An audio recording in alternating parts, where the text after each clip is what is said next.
नमस्कार, बायजूस आईएएस हिंदी में आप सभी का स्वागत है। और आज हम 13 अक्टूबर के द हिंदू समाचार पत्र में आए कुछ महत्वपूर्ण समाचारों का विश्लेषण करने वाले हैं। तो आइए शुरू करते हैं आज का समाचार विश्लेषण। सबसे पहले हम ये जान लेते हैं कि आज के इस सत्र में हम किन किन विषयों पर चर्चा करने वाले हैं। सबसे पहले सिलिकोसिस की रोकथाम को लेकर के एक बहुत ही इंपॉर्टेंट एडिटोरियल आया है, हम उसकी चर्चा करेंगे। रूस से S-400 की डील जो हुई है और उसकी सप्लाई रसिया के द्वारा शुरू की जाने वाली है, उसको देखते हुए क्या यूएस भारत पर प्रतिबंध लगाएगा, उसको लेकर के एक न्यूज आया है, हम उसकी भी यहाँ पे चर्चा करेंगे। भारत में पर्यटन उद्योग की क्या संभावनाएं हैं और कैसे इसे बढ़ाया जा सकता है, इसको लेकर के जो न्यूज आया है हम उसकी भी यहाँ पे चर्चा करेंगे।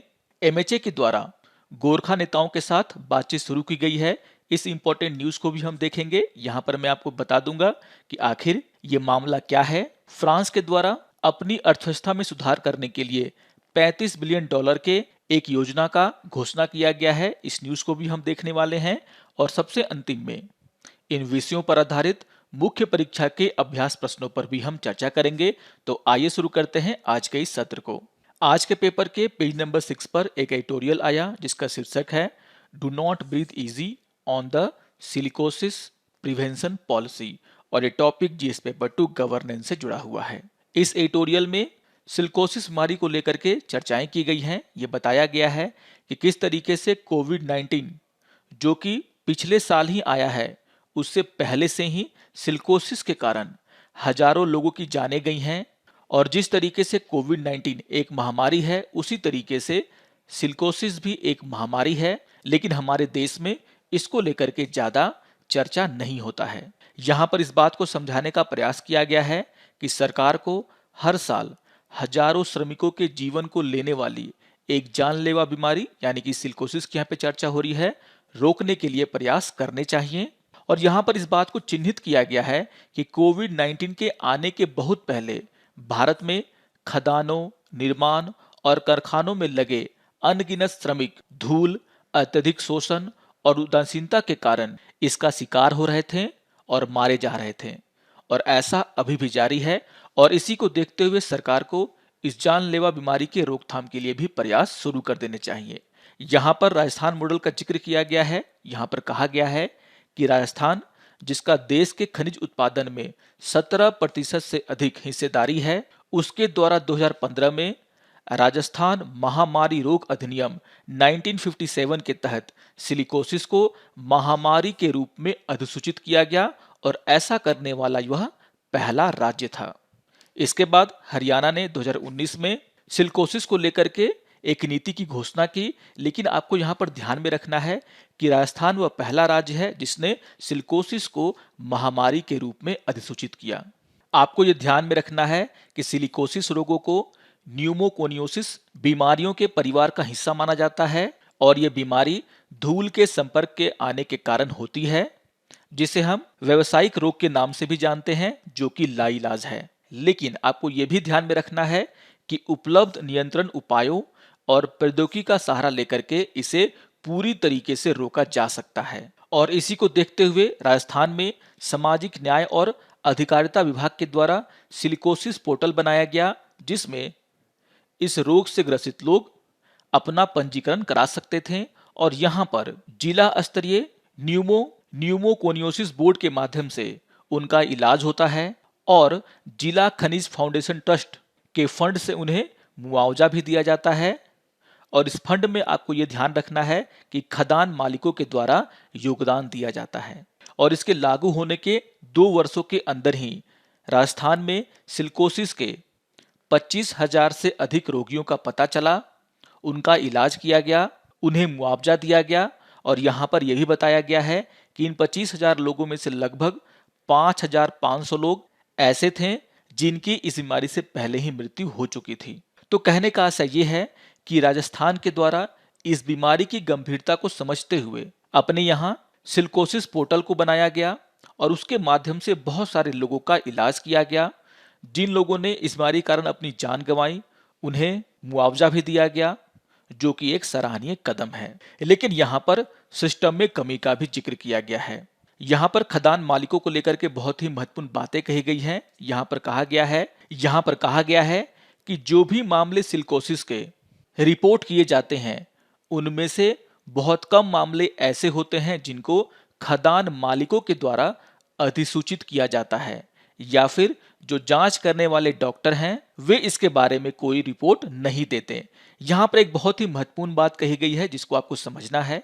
यहाँ पर कहा गया है कि जिन भी लोगों का इलाज किया गया उस पोर्टल के माध्यम से, उनमें से एक भी मामले को खदान के मालिकों के द्वारा और डॉक्टरों के द्वारा खान सुरक्षा महानिदेशालय यानी कि डीजीएमएस को रिपोर्ट नहीं किया गया था। यानी कि अगर किसी मजदूर को सिलिकोसिस होता है तो यह खदान मालिकों की जिम्मेदारी है कि वह खान सुरक्षा महानिदेशालय यानी कि डीजीएमएस को इसकी रिपोर्ट दे, लेकिन यहाँ पर ऐसा नहीं किया जाता। जबकि यहाँ पर आपको ये बताया गया है कि पुराने खान अधिनियम 1952 की धारा 25 और अब प्रभावी व्यवसायिक सुरक्षा स्वास्थ्य और काम करने की स्थिति संहिता 2020, जिसे हम इंग्लिश में occupational safety health and working condition code 2020 के नाम से जानते हैं, उसकी धारा 12 के अनुसार इन खदान मालिकों को कानूनी रूप से सिलिकोसिस के मामले की सूचना खान सुरक्षा महानिदेशालय को देने की आवश्यकता थी, जैसा कि वे नहीं करते। यहाँ पर कहा जा रहा है कि अगर खदान मालिक खुद इन मामलों को डीजीएमएस को रिपोर्ट करेंगे तो इससे खदान मालिकों पर जिम्मेदारी तय होगी और वे अपने खदानों में नई टेक्नोलॉजी का उपयोग करेंगे, जिससे मजदूरों को इस बीमारी से बचाया जा सकता है। यहाँ पर आपको ध्यान में रखना है कि ये खदान मालिक आसानी से अपनी जिम्मेदारी से छूट जाते हैं और इसीलिए यहाँ पर कहा जा रहा है कि सिलिकोसिस के मामले का सूचना खुद खदान मालिकों को डीजीएमएस को देना चाहिए, जो कि एक कानून भी है। यहाँ पर यह भी कहा गया है कि डीजीएमएस खदानों में स्वास्थ्य और सुरक्षा के लिए एकमात्र प्रवर्तन प्राधिकरण है, लेकिन अगर हम सिर्फ राजस्थान की बात करें तो वहां पर 33,100 से अधिक खनन पट्टों और खदान लाइसेंस में से केवल 10 से 20% ही डीजीएमएस के साथ पंजीकृत हैं। यानी कि इन खदानों में अगर सिलिकोसिस बीमारी का कोई भी मामला आता है तो ये मामला डीजीएमएस तक नहीं पहुंच पाता। यहाँ पर श्रम संहिता के कमजोर पड़ने का मामला भी उठाया गया है और यहाँ पर कहा गया है कि व्यावसायिक सुरक्षा स्वास्थ्य और काम करने की स्थिति कोड 2020 में जो धारा 6 है उसमें ये कहा गया है कि नियोक्ताओं को यानी कि नौकरी देने वाले को ऐसे उम्र के ऐसे कर्मचारियों या प्रतिष्ठानों के ऐसे वर्ग, जैसा कि उपयुक्त सरकार के द्वारा निर्धारित किया जा सकता है, के लिए वार्षिक स्वास्थ्य जांच मुफ्त प्रदान करना अनिवार्य है। कहने का आशय ये है कि इस कोड का जो धारा 6 है वो ये कहता है कि अगर किसी कंपनी के द्वारा किसी भी व्यक्ति को नौकरी दिया जाता है तो एक निश्चित आयु के बाद यह कंपनी की जिम्मेदारी है कि वह उस व्यक्ति का वार्षिक स्वास्थ्य जांच कराएं और अगर उसमें ऐसी कोई बीमारी पाई जाती है तो उसे वह काम नहीं करने दिया जाए, उसके जगह पर उसे कोई दूसरा काम दिया जाए। और आपको यह भी ध्यान में रखना है कि इस कोड का जो धारा 20 है वह डीजीएमएस को खदानों में स्वास्थ्य और व्यावसायिक सुरक्षण करने का अधिकार भी देता है। लेकिन अगर देखा जाए तो यहाँ पर आगे चल करके सरकार ने इन सारे कानूनों को कमजोर किया और यहाँ पर जैसा कि मैंने कहा कि अगर कोई व्यक्ति 45 साल से ऊपर का है और वार्षिक जांच में अगर उसे कोई ऐसी बीमारी पाई गई जिसके कारण वह उस काम को करने के योग्य नहीं है, तो यहाँ पर हो सकता है कि कंपनियां उसे काम से निकाल दें, जबकि पहले ऐसा नहीं था। और पहले जो हमारे श्रम कानून थे उसके अनुसार अगर कोई व्यक्ति किसी काम को करने के योग्य नहीं है तो उसे ऐसा काम दिया जाता था जिसको वह आसानी से कर सके, यानी कि उसे नौकरी से नहीं निकाला जाता था। लेकिन यहाँ पर जो श्रम कानूनों को सरकार के द्वारा कमजोर किया गया है, इस कारण से बहुत सारी कंपनियां ऐसे मजदूरों को जिनका स्वास्थ्य अच्छा नहीं है उन्हें काम से निकाल देती हैं। और इन्हीं सब बातों का जिक्र करते हुए यहाँ पर समझाया गया है कि सरकार को अब सिलिकोसिस को गंभीरता से लेना चाहिए और उसे खत्म करने को लेकर के प्रयास करने चाहिए। तो यहाँ पर जो प्रमुख बातें हैं वह सिलिकोसिस को लेकर के बताई गई हैं। जो लास्ट पार्ट है उसमें यह बताया गया कि आखिर राजस्थान सरकार को वैसे कौन से काम करने चाहिए जिससे वह अपने स्टेट में सिलिकोसिस से ग्रसित मजदूरों को और अधिक सुविधाएं दे सकें। आइए एक और न्यूज़ की हम यहाँ पे चर्चा कर लेते हैं। आज के पेपर के पेज नंबर 7 पर एक एडिटोरियल आया जिसका शीर्षक है the sanction cloud over India US tie, और ये topic GS paper 2 international relation से जुड़ा हुआ है। जैसा कि आप सभी जानते होंगे कि अभी कुछ दिनों पहले वायुसेना प्रमुख air chief marshal V R Chaudhary के द्वारा हाल ही में ये कहा गया था कि रूस के द्वारा S-400 वायु रक्षा प्रणाली का डिलीवरी तय समय के अनुसार होने की उम्मीद है। और इस खबर के आते ही यूएस के उप विदेश मंत्री के द्वारा यह आशा व्यक्त की गई थी कि यूएस और भारत दोनों इस मुद्दे को हल कर लेंगे।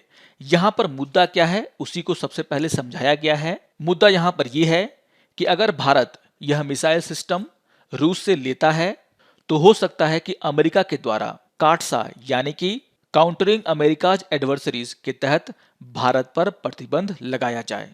और इसी मुद्दे को लेकर के यहाँ पर चर्चा किया गया है कि अगर अमेरिका भारत पर प्रतिबंध लगाता है S-400 के कारण तो इसका असर भारत और अमेरिका के संबंधों पर कैसा पड़ेगा। यहाँ पर आपको ध्यान में रखना है कि हम जिस अधिनियम की बात कर रहे हैं यानी कि काटसा की, वह 2017 में अमेरिका के राष्ट्रपति डोनाल्ड ट्रंप के द्वारा लागू किया गया था, लेकिन इसके बाद भी 2018 में भारत के द्वारा रूस के साथ S-400 वायु रक्षा प्रणाली का समझौते पर हस्ताक्षर किया गया। और यहां पर 2019 में भारत ने अग्रिम भुगतान भी इस डील के लिए कर दिया।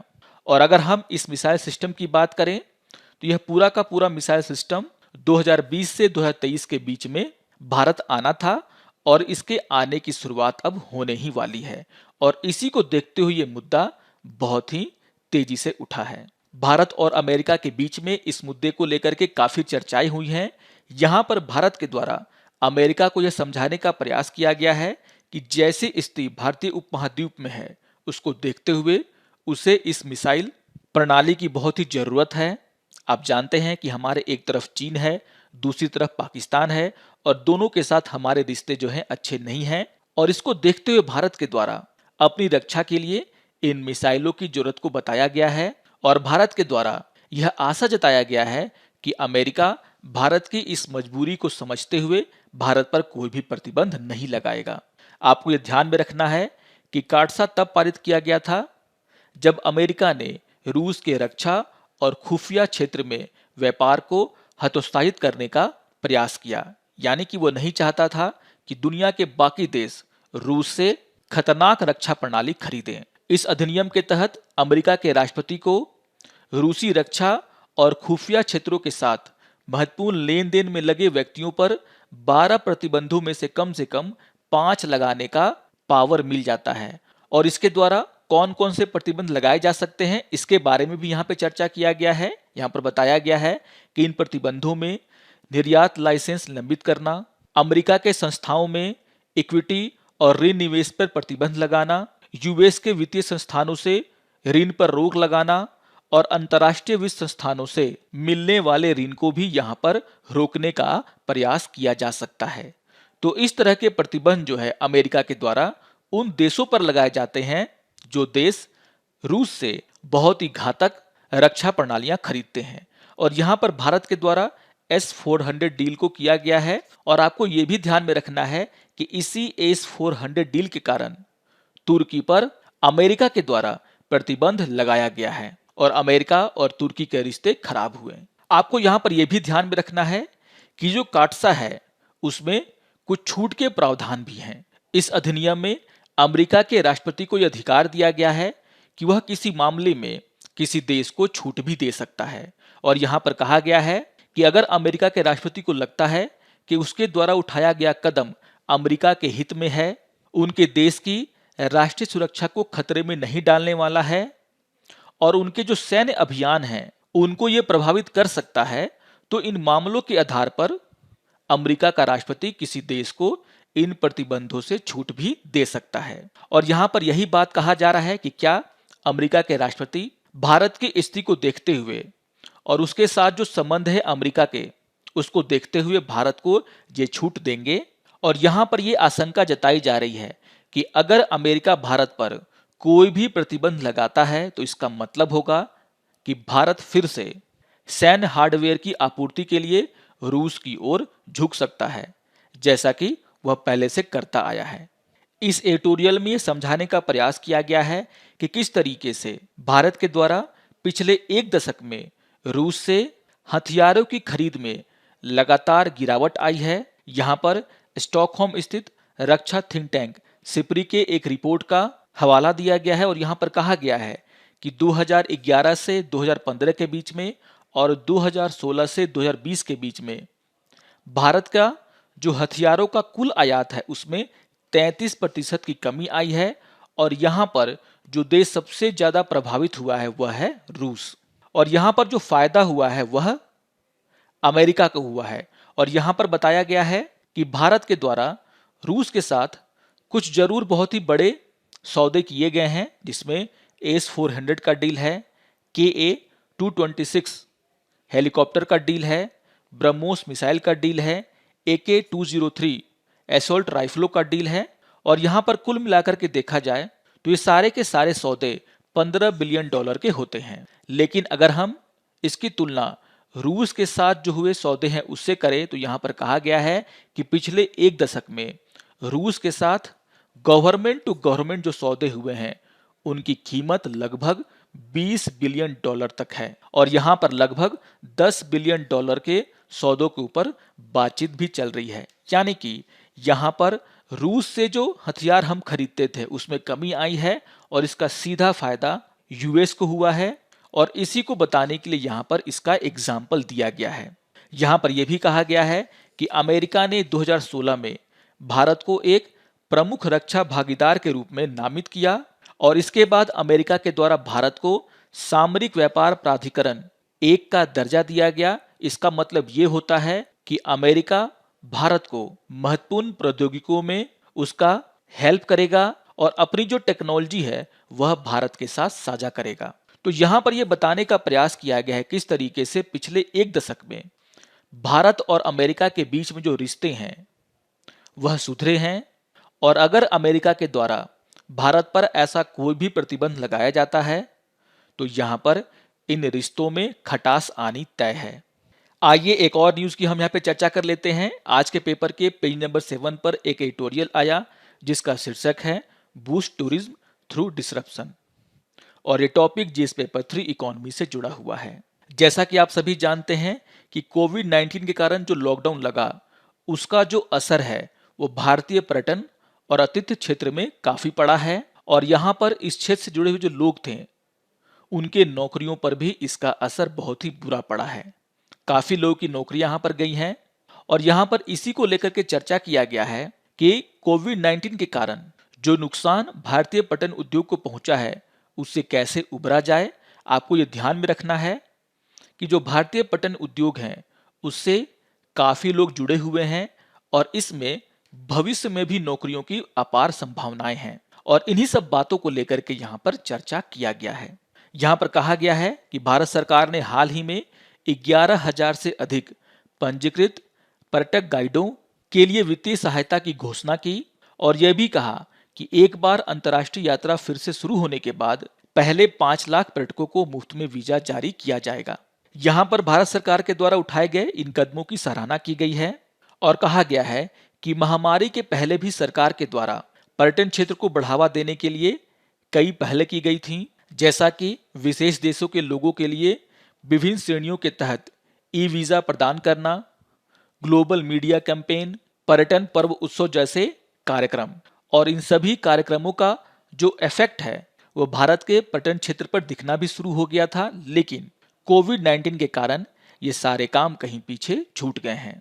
और यहाँ पर यह कहा जा रहा है कि अगर हम इस क्षेत्र की क्षमता का पूरी तरीके से दोहन करना चाहते हैं तो हमें दीर्घकालिक उपायों की तरफ भी सोचना होगा। यहाँ पर यह कहा जा रहा है कि भारत सरकार को स्टार्टअप इंडिया पहल के तहत ट्रैवल और टूरिज्म स्टार्टअप को बड़े पुश देने की जरूरत है, इनोवेटिव स्टार्टअप को बढ़ावा देने की जरूरत है और ये जो स्टार्टअप हैं उनको पैसे की कमी ना हो इसके लिए सरकार को समर्थन देने की आवश्यकता है इन स्टार्टअप को। इस पूरे एडिटोरियल में जो सबसे महत्वपूर्ण बात है वो ये है कि इस एडिटोरियल में ये बताने का प्रयास किया गया है कि कितनी आसानी से कम पैसे खर्च करके सरकार यहाँ पर इस क्षेत्र में ज्यादा नौकरियां पैदा कर सकती है। और यहाँ पर योजना आयोग के एक अनुमान का जिक्र किया गया है जिसके अनुसार 1 मिलियन रुपए खर्च करने पर पर्यटन क्षेत्र में 78 नौकरियों का सृजन होता है। और अगर हम इसे कंपेयर करें विनिर्माण क्षेत्र से तो यहां पर कहा गया है कि 1 मिलियन रुपए खर्च करने पर विनिर्माण क्षेत्र में केवल 18 नौकरियों का सृजन होता है। और अगर हम कृषि क्षेत्र की बात करें तो यहां पर सिर्फ 45 नौकरियों का निर्माण होता है। कहने का आशय यह है कि पर्यटन क्षेत्र कई अन्य क्षेत्रों के विपरीत छोटी पूंजी निवेश के साथ विकसित किए जा सकते हैं और यहां पर इसके फलने फूलने की जो अवधि है वो भी काफी कम होती है। यानी कि अगर हमारे पास छोटी पूंजी भी है तो पर्यटन उद्योग को इसके सहारे विकसित किया जा सकता है और इस छोटी पूंजी से ज्यादा नौकरियां पैदा की जा सकती हैं। और ये सबसे महत्वपूर्ण बात है यहाँ पर। और इसी को ध्यान में रखते हुए बताया गया है कि अगर सरकार पर्यटन क्षेत्र की ओर ध्यान देती है तो यहाँ पर भारी मात्रा में नौकरियों का सृजन होगा। यहाँ पर इंडिया स्किल रिपोर्ट 2019 का भी जिक्र किया गया है जिसमें कहा गया है कि पर्यटन उद्योग में जो कार्यबल है वह 2022 तक मौजूदा 773 मिलियन से बढ़कर के 600 मिलियन होने का संभावना है। यानी कि भविष्य में रोजगार प्रदान करने में पर्यटन क्षेत्र की प्रमुख भूमिका होने वाली है। यहाँ पर भारत सरकार के द्वारा जो काम किए गए हैं पर्यटन उद्योग को बढ़ावा देने के लिए उसको लेकर के काफी कुछ कहा गया है। यहाँ पर कहा गया है कि भारत 2013 में यात्रा और पर्यटन कॉम्पिटिटिवनेस रिपोर्ट में 65वें स्थान पर था, फिर 2017 में 40वें स्थान पर आया और 2019 में इसका स्थान 34वां हो गया। यानी कि भारत ने पर्यटन क्षेत्र में अपने कॉम्पिटिटिवनेस को सुधार किया है। लेकिन अगर हम अंतर्राष्ट्रीय पर्यटकों की बात करें तो यहाँ पर इनकी कमी अभी भी बनी हुई है और भारत में लगभग एक साल में 9 से 10 मिलियन अंतर्राष्ट्रीय पर्यटक ही आते हैं और इसको लेकर के यहाँ पर चिंता जाहिर किया गया है। यहाँ पर कहा गया है कि अगर हमें अंतर्राष्ट्रीय पर्यटकों को भारत में बुलाना है तो भारत में इसके लिए बुनियादी ढांचे का सुधार करना बहुत ही जरूरी है। कनेक्टिविटी की जो समस्या है उसको सुधार करने का जरूरत है और यहाँ पर भारत सरकार को पब्लिक प्राइवेट पार्टनरशिप का उपयोग करना चाहिए और अंतर्राष्ट्रीय यात्रियों को अच्छी सुविधा देने पर ही ये यात्री भारत की ओर रुख करेंगे। तो जो हमारे देश में कमियां हैं और जिनके कारण जो अंतर्राष्ट्रीय पर्यटक हैं उनका जो अनुभव है वो भारत में अच्छा नहीं होता, उसे बदलने से ही हम ज्यादा मात्रा में अंतर्राष्ट्रीय पर्यटकों को भारत में बुला पाएंगे जिसके कारण यहाँ पर और ज्यादा रोजगार का सृजन हो सकता है। आइए एक और न्यूज की हम यहाँ पे चर्चा कर लेते हैं। आज के पेपर के पेज नंबर 8 पर एक न्यूज आया जिसका शीर्षक है MHA begins talk with Gorkha leader West Bengal government और ये टॉपिक जीएस पेपर 2 पॉलिटी से जुड़ा हुआ है। यहाँ पर कहा गया है कि गृह मंत्रालय के द्वारा मंगलवार को दार्जिलिंग, तराई और डुवार्स क्षेत्र के गोरखा प्रतिनिधियों के साथ और पश्चिम बंगाल के प्रतिनिधियों के साथ एक त्रिपक्षीय वार्ता की शुरुआत की गई। अगर हम गोरखालैंड की बात करें तो गोरखालैंड में दार्जिलिंग, कालिम्पोंग, कुर्सेओंग और अन्य पहाड़ी जिलों के नेपाली भाषी लोग शामिल हैं और ये जो लोग हैं वह बंगाली समुदाय से इनकी जो संस्कृति है वो काफी अलग है, उनकी भाषा अलग है, उनकी संस्कृति अलग है, उनकी जातीयता अलग है और इसी के आधार पर इन लोगों के द्वारा ये मांग किया जाता है कि उन्हें बंगाल से अलग करके एक अलग राज्य दे दिया जाए। अगर हम गोरखालैंड आंदोलन की बात करें तो ये बहुत ही इंपॉर्टेंट हो जाता है आपके लिए इसको समझना कि आखिर ये आंदोलन क्या है और इसके बारे में कुछ इंपॉर्टेंट जानकारियां मैंने आपको यहाँ पर दे दी हैं जिसको आपको ध्यान में रखना है। आपको ये ध्यान में रखना है कि 1780 में गोरखाओं के द्वारा सिक्किम और उत्तर पूर्वी राज्यों के अधिकांश हिस्से पर कब्जा कर लिया गया था जिसमें दार्जिलिंग, सिल्लीगुड़ी, शिमला, नैनीताल, गढ़वाल पहाड़ियां, कुमाऊं और सतलुज शामिल हैं। यानी कि तीस्ता से लेकर के सतलुज तक इनका पूरा क्षेत्र था। उन्होंने वहां पर 35 सालों तक शासन किया लेकिन गोरखाओं ने 1816 में सुगौली की संधि में अंग्रेजों को यह क्षेत्र सौंप दिया, क्योंकि वे एंग्लो नेपाल युद्ध हार गए थे। और इसके बाद अंग्रेजों के द्वारा दार्जिलिंग को सिक्किम को सौंप दिया गया था, लेकिन 1835 में राजनीतिक कारणों के कारण इसे अंग्रेजों के द्वारा फिर से वापस ले लिया गया और यहीं से यह मामला शुरू होता है। यानी कि इस क्षेत्र को बंगाल के साथ मिला दिया गया और 1907 में गोरखालैंड की पहली मांग मॉर्ले मिंटो रिफॉर्म्स पैनल को सौंपी गई थी। यानी कि यह मामला बहुत ही पुराना है। आजादी के बाद 1952 में अखिल भारतीय गोरखा लीग ने तत्कालीन प्रधानमंत्री जवाहरलाल नेहरू को एक ज्ञापन सौंप करके गोरखालैंड को बंगाल राज्य से अलग करने की मांग की थी। तो इसको लेकर के मांग आजादी के बाद ही शुरू हो गया था।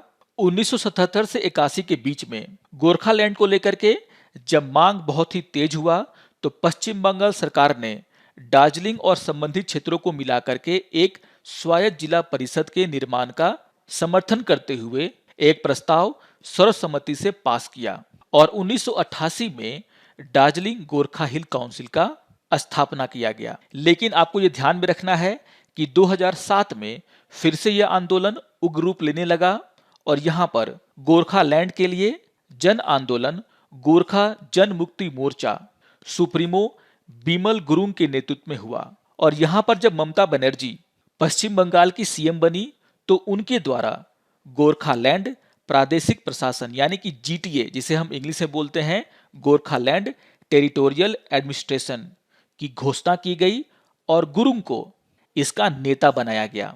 लेकिन 2013 में जब तेलंगाना का गठन किया गया तो इसके साथ ही गोरखालैंड राज्य के लिए आंदोलन फिर से तेज हो गया, जो अभी तक चल रहा है। तो आपको यह ध्यान में रखना है कि यह मामला बहुत ही पुराना है और सांस्कृतिक कारणों के कारण गोरखालैंड को पश्चिम बंगाल से अलग करने की मांग यहाँ के लोगों के द्वारा की जाती है।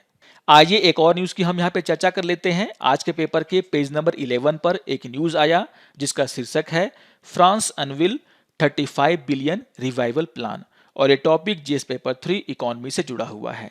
यहाँ पर फ्रेंच प्रेसिडेंट के द्वारा अपनी इकोनॉमी को आगे बढ़ाने के लिए 35 बिलियन डॉलर के इन्वेस्टमेंट प्लान की घोषणा की गई है। यहाँ पर कहा गया है कि इसका उपयोग फ्रांस में इंडस्ट्रियल एक्टिविटी को बढ़ाने के लिए small nuclear reactor, electric car और ग्रीनर एयरप्लेन्स को बनाने के लिए किया जाएगा।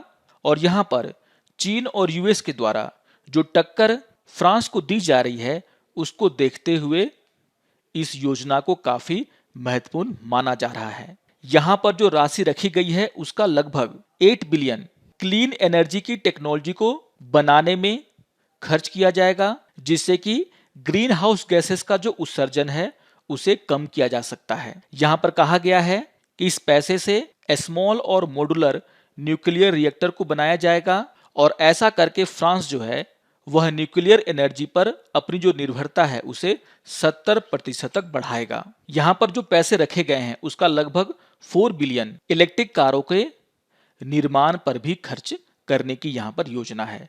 तो बहुत ही इंपॉर्टेंट न्यूज है, इसको भी आप लोग ध्यान में रखेंगे। आइए अब आज के विषयों पर आधारित मुख्य परीक्षा के अभ्यास प्रश्नों पर चर्चा कर लेते हैं। यहाँ पर क्वेश्चन नंबर 1 है, भारत को पर्यटन और आतिथ्य क्षेत्र की क्षमता का दोहन करने के लिए एक व्यापक रणनीति की आवश्यकता है, चर्चा करें। तो बहुत ही इंपॉर्टेंट क्वेश्चन है, इसके हर पहलू पर हमने चर्चा किया है और जब आप इसके उत्तर की संरचना करेंगे तो भूमिका में यह बताएंगे कि किस तरीके से कोविड-19 के कारण इस क्षेत्र से जुड़े हुए लोगों की नौकरियां गई हैं, वे प्रभावित हुए हैं। और उसके बाद जब आप मुख्य भाग में जाएंगे तो आप उन सभी बातों का जिक्र करेंगे जिस पर हमने चर्चा किया है। आप यहाँ पर पर्यटन क्षेत्र में जो रोजगार की संभावनाएं हैं उसका उल्लेख करेंगे, उनमें जो कमियां हैं उनका उल्लेख करेंगे और कैसे इन कमियों को दूर किया जा सकता है उसका भी यहाँ पर उल्लेख करेंगे। आइए देख लेते हैं क्वेश्चन नंबर 2 को। क्वेश्चन नंबर 2 है, S-400 डील के कारण अगर यूएस ने भारत पर प्रतिबंध लगाया तो इसका असर भारत अमेरिका संबंध पर किस तरह से पड़ेगा, इस पर आपको चर्चा करनी है। तो यह भी बहुत ही इंपॉर्टेंट क्वेश्चन है। यहां पर भूमिका में आप ये बताने का प्रयास करेंगे कि आखिर भारत के द्वारा यह S-400 का डील क्यों किया गया, क्या परिस्थितियां हैं भारत के लिए यहाँ पर, और मुख्य भाग में आप ये बताएंगे कि आखिर काटसा क्या है, इसे क्यों लागू किया गया था, और यहाँ पर जो छूट देने वाली बात है उसका भी आप यहाँ पर उल्लेख करेंगे। और यहाँ पर सबसे महत्वपूर्ण ये है कि आप यहाँ पर उल्लेख करेंगे कि अगर अमेरिका भारत पर इस तरह के प्रतिबंध लगाता है तो जो भारत के साथ उसके संबंध हैं जो कि पिछले 1 दशक में बढ़े हैं उस पर उनका क्या प्रभाव होगा, इसको भी देखना बहुत ही जरूरी है। और अमेरिका ऐसा करने से पहले जरूर इन सब बातों को ध्यान में रखेगा। आशा करता हूं कि आपको आज का यह समाचार विश्लेषण पसंद आया होगा। सारे टॉपिक्स बहुत ही इंपॉर्टेंट हैं, कुछ बहुत ही महत्वपूर्ण जानकारियां यहां पर मेरे द्वारा आपको दी गई हैं। उन सभी बातों को ध्यान में रख करके आप इन न्यूज़ को पढ़ेंगे। और अगर आपको ये वीडियो अच्छा लगे तो आप जरूर इसे लाइक करें, शेयर करें और दूसरों को भी सब्सक्राइब करने के लिए प्रेरित करें। तो मिलते हैं समाचार विश्लेषण के अगले अंक में। तब तक के लिए नमस्कार और धन्यवाद।